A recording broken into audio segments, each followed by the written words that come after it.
So this super genius is about to go crazy and kaboom, blow a bunch of people up.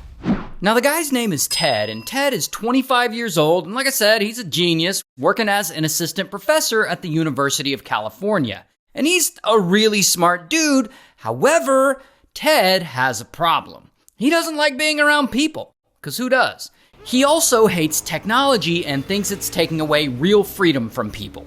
So he wants nothing more than to live alone, far away from society and its stupid machines.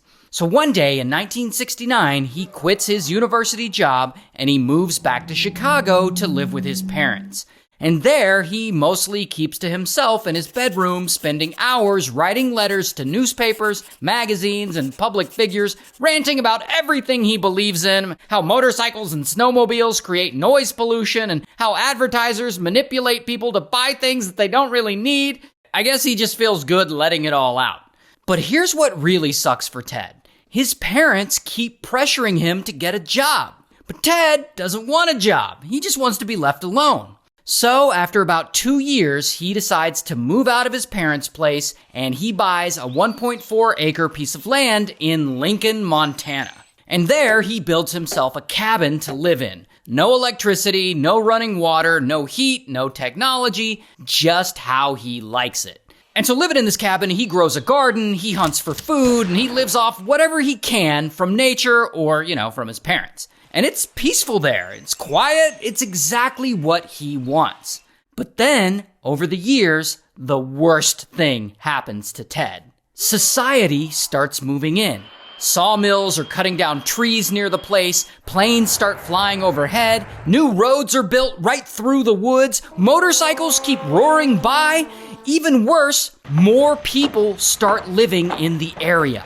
And that is when Ted finally just snaps. All he wanted was some peace and isolation, and he can't even enjoy that.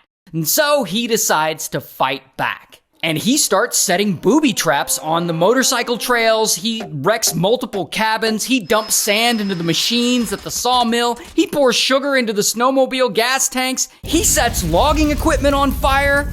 But that still doesn't feel like it's enough for Ted. He wants to go bigger.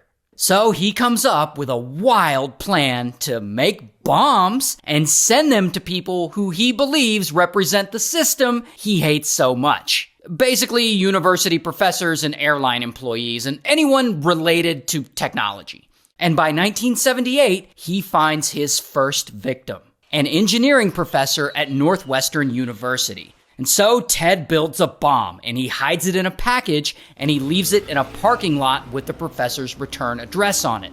Later, someone finds it and gets it sent to Northwestern, and the professor sees it, and he's like, well, this is weird, I can't remember sending this out. So he calls campus security in to check it out, and kaboom, it explodes, injuring the officer who opened it. The next year, Ted sends another bomb, again to Northwestern University. This time, a grad student picks it up, and kaboom, it explodes in his hands, giving him some burns, but, nothing too serious. Then, Ted decides to go even bigger. He hides a bomb in the cargo hold of an airplane, and later, while that plane is in midair, kaboom, the bomb goes off, filling the cabin with smoke and forcing the plane to make an emergency landing. Luckily, no one dies. Now at this point, the feds, they've been investigating all this, and they start piecing it together, and all the bombs seem to come from the same person. So they start calling this person the Unabomber, short for University and Airline Bomber. Then the FBI alerts the public of this madman sending out bombs to random people, and suddenly the public is freaking out, and no one wants to open their mail anymore. Meanwhile, Ted is still hiding out in his remote cabin, and he's reading about all the chaos he caused. And the next year, he mails another bomb, this time inside a book to the home of the president of United Airlines. And the guy opens the package and the book, and kaboom, it blows up, and the poor guy gets injured pretty badly.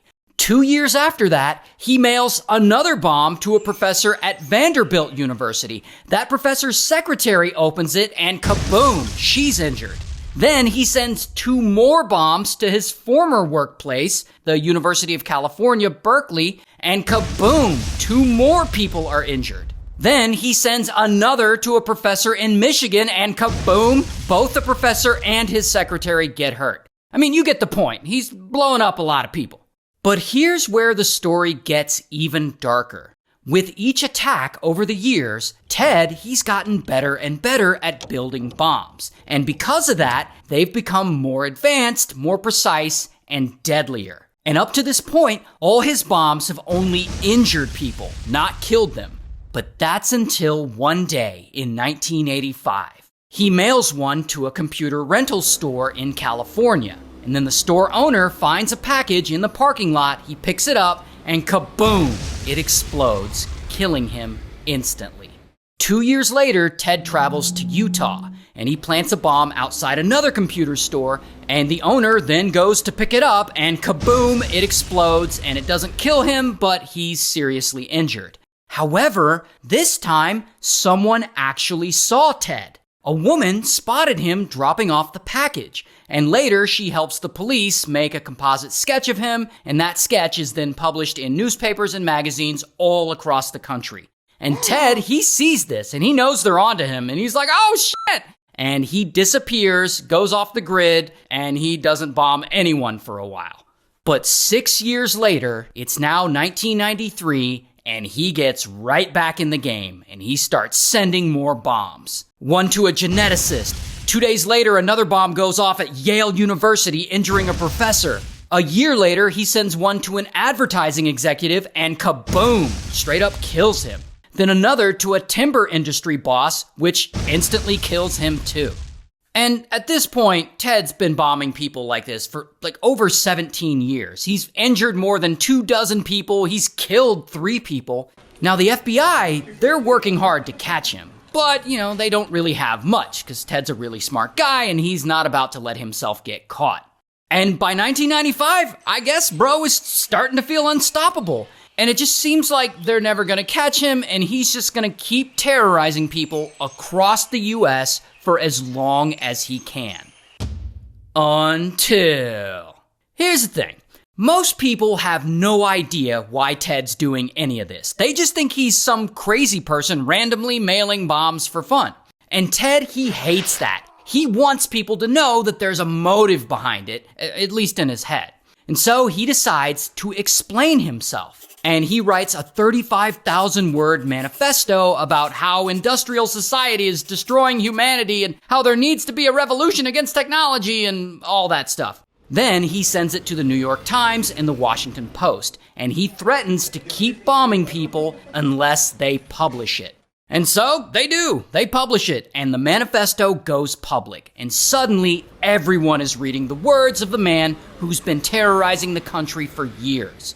But this is where Ted finally screws up. Because a lot of people read that manifesto, and one of those readers is Ted's younger brother, this guy, David. And David, he reads it and he just feels that the style of writing sounds eerily similar to those letters Ted used to send to magazines and newspapers all those years ago. And so David, he goes and he reports all this to the FBI. And so the feds, they find Ted's cabin and bam, they finally arrest him. Here's his mugshot. And ultimately, he pleads guilty and he's sentenced to life in prison. And in 2021, while in prison, he unalives himself.